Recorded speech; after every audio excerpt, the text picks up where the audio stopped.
Doesn't the sound of Christmas carols bring a range of mixed emotions?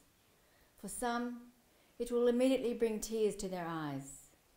For others, it is a sound they dread, and for some, it may well bring a sense of comfort because of their religious beliefs. Welcome.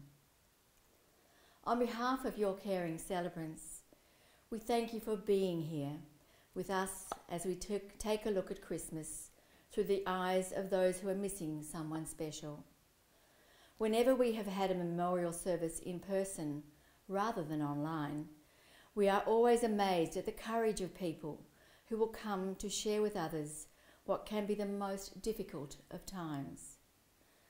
So too, we acknowledge your willingness to share with us this time, bonded by the fact that someone that you have known and loved won't be with you for Christmas. It may have been recent or decades ago. We are also very aware of missing someone at a time that focused so heavily on families and friends. Like many of us here, this year has been full of challenges, yet also for many joys as well. Thank you for sharing your time with us, and we hope as we look at summer ways to get through the Christmas season that you will find some help and comfort in watching this service. My name is Susie Gordon, and presenting with me is Chris Weiner, Robin O'Connell and Leslie Burks.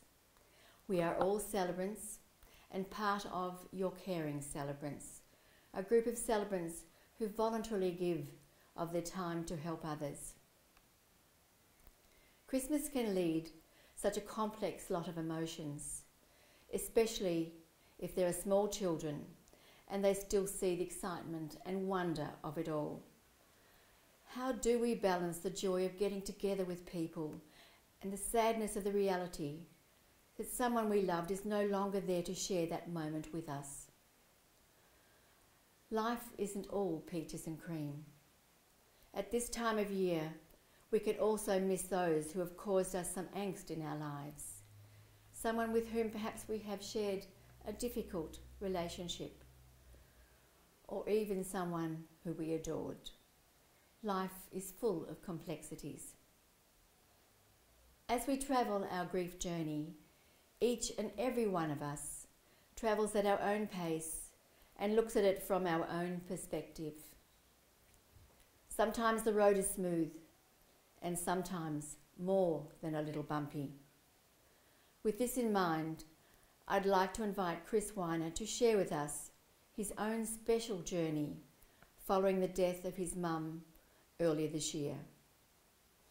Robin O'Connell will then give us some thoughts on how to get through what some call the silly season. Thank you, Chris.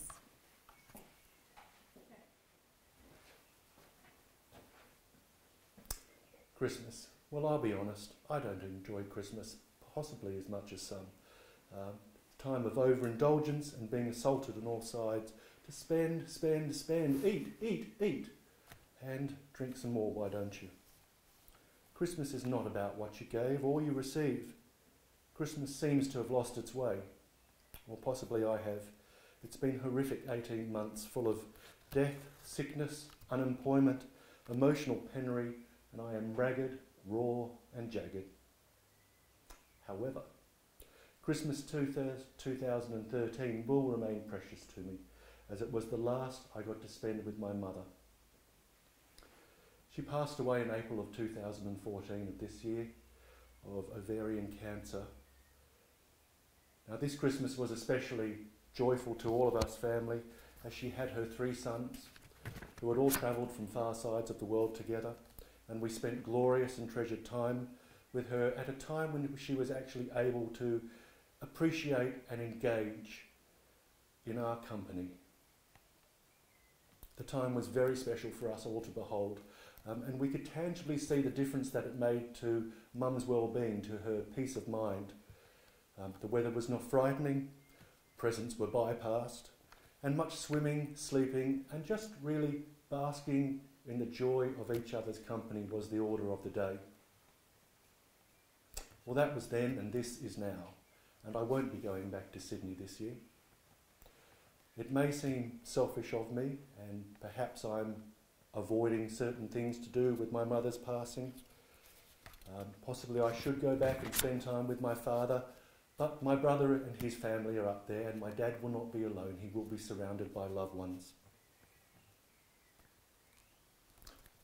I think that I need the space, and I know that in the past I've had a couple of random Christmases here on my own, down in Melbourne, with no family, no cares, and on one of those occasions, whilst I put some Christmas cheer on to cook slowly in the oven, I spent the day in my studio, and to this day I can see that work and know that it's one of the best pieces I've ever painted to this day. On another occasion, 3 other Christmas orphans and I got together, and we spent a marvellous day in each other's company. It was very relaxed, there was no pressure, there was the odd power nap, some fine food, some lovely wine, convivial company, and there was no pretense. It could have been any day, but it wasn't. It is indelibly secured in my memory, as was last year's. I miss my mum, and I would happily toss all these words, just toss them to the wind, if I could have just one more Christmas with her. In fact, I would probably trade over 90% of the Christmases I have experienced in my 50 years for just one more. I remember as a child the wide-eyed enjoyment that each festive season would bring, and my mother and I shared 1 or 2 passions, those being carved ham, fresh off the bone, on thick white bread with slabs of butter and hot mustard. That is something I will definitely miss this year. I do enjoy Christmas, and I appreciate the spirit that it should be celebrated in. And who knows, perhaps with time on my own, I will be able to reflect, to find pleasure once again in the simple things. I will be able to phone my family and loved ones and wish them not only a Merry Christmas, but to have a fruitful year, to take joy in each other's company, and to let them know that I am with them, if not in body, at least in spirit, and I hope that will be enough. May whatever the festive season brings to you, may whatever it means to you, I hope it gives you peace of mind. Thanks. Thanks, Chris. It is true. Peace of mind would be a lovely gift, although probably a little hard to wrap. It is indeed priceless. Christmas for a lot of people is hard. Not just those of us who've lost someone precious to us, but those who are isolated from family or whatever reason, as well as those who are experiencing financial pressures. I remember seeing a talk on TED Talk about a woman speaking about hard. Is one hard more difficult than another? No, hard is hard. It's a bit like comparing the loss of someone precious, whether it's a spouse, a parent, or for that matter, a child. Comparisons just aren't fair, because there is the inference that we should be grateful that our loss wasn't as bad as somebody else's. That just isn't right. Our loss for us, regardless of who or what that loss is hard. So what are some strategies for dealing with a time of year that makes our loss so much in our face? My daughter died a long time ago. I'm talking 35 years ago to be exact. Does that make Christmas fine for me now? No. Sure, I can enjoy it now, something I never thought I would at the time, but I still think of her and in fact go shopping to buy. I donate the presents to a charity in her honour. The thought of being able to buy Barbie dolls, the latest little girl's phase, or anything else gives me a buzz, and hopefully too the recipient of it. I love being able to buy children's presents because I'm not sure that had she have lived, a 36-year-old would want to be receiving those. So here are some of not only my thoughts, but others' experiences in surviving December. Shopping can be an absolute nightmare when you're recently bereaved. The pipe carols, the flurry of excitement. I recall being in a shop and just having to put down what I was going to buy and leave. So I'd like you to think about this scenario. A friend of yours has just broken their leg. They've done no shopping for Christmas and are beside themselves about getting out of hospital and trying to imagine how they're going to use crutches while carrying shopping or pushing a trolley. As a friend, I'm sure you'd say, if I can help, just let me know, even though you swore you were not going near the shops again. Now cast your mind back to when the person you loved died. How many people said to you, if there's anything I can ever do to help, please let me know? Well, it's time to let them know. Sit down with your junk mail and work out what you need to buy. Give them a list, keeping it just to a few stores, and let them help you. You may not have a broken leg, but you do have a broken heart. Imagine how good it will make them to feel to know that they can do something to help you. Chances are they still have to do their own shopping and can just combine the two. Just don't leave it until Christmas Eve. Another alternative is to go online and buy some gift vouchers. No one will mind. Seriously, they will understand.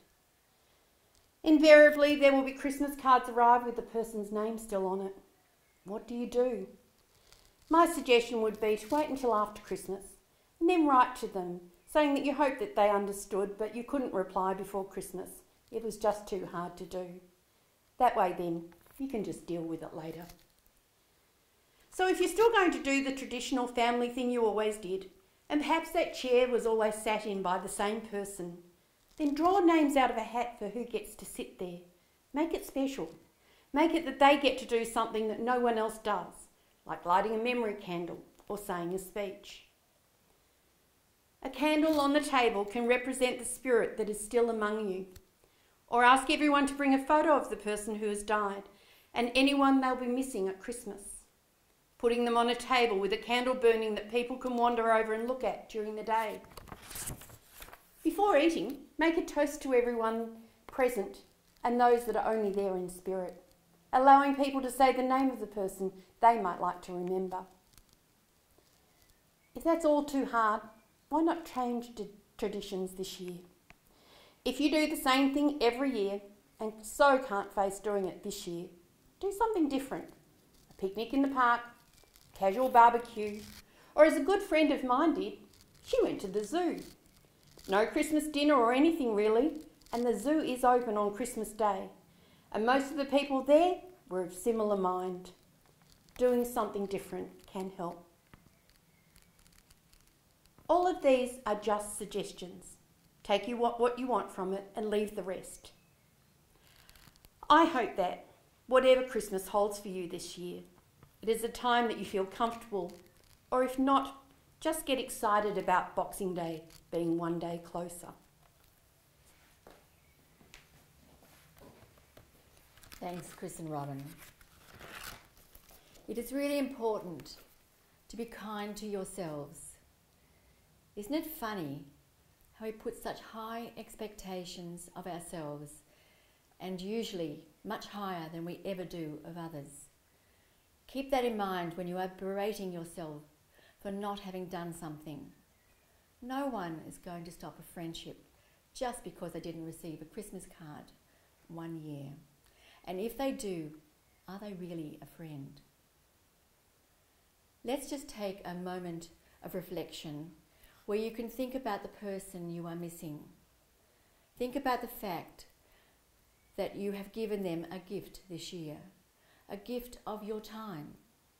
But thinking about them and spending time with us, remembering all the others who will watch this video too, and who also are missing someone. Graham Cook, a celebrant and poet, has been a great supporter of our memorial services, and I'm now going to invite Leslie Burks to share with us his poem, I'll Be Home for Christmas.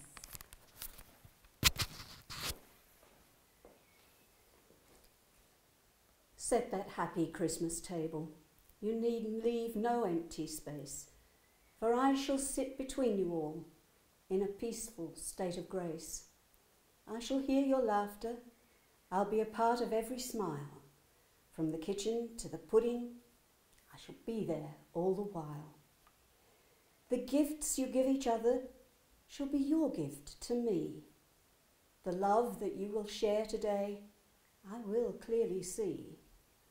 Enhance it with my memory. Let your hearts be light and free, for I'm that extra special glow that coats your Christmas tree. No matter where you have your Christmas, at home, the bush, the beach, cicadas, flies and heat and gum trees, there's no place I cannot reach. Not just now, forever, as past the years go flying by, I'll be home for Christmas. On that you may always rely. Thank you so much, Leslie. There is no right or wrong way to celebrate, or for that matter, not celebrate Christmas when someone special is missing. You have to find your own way. You have to do what is right for you, and hopefully others in your life will allow you to do that. Sometimes others may make decisions for you in what they see as your best interest. Don't be too hard on them. They are only trying to find their way in making it better for you. As we come to the end of our service today, I hope that you have been able to gain some comfort in knowing you are not alone and have noted some tools to help you through the coming weeks and beyond. Always there are many people who donate their time and talent to our cause. And so on behalf of your Caring Celebrants, we would particularly like to thank Leslie and John Burks, who so kindly opened their home for us to film in.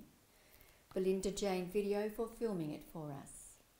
It is only with the generosity of others that we are able to provide these services, so any comments below would be greatly appreciated. So whatever Christmas means to you, whatever you are planning to do, be gentle with yourself, and may others be gentle with you. Thank you.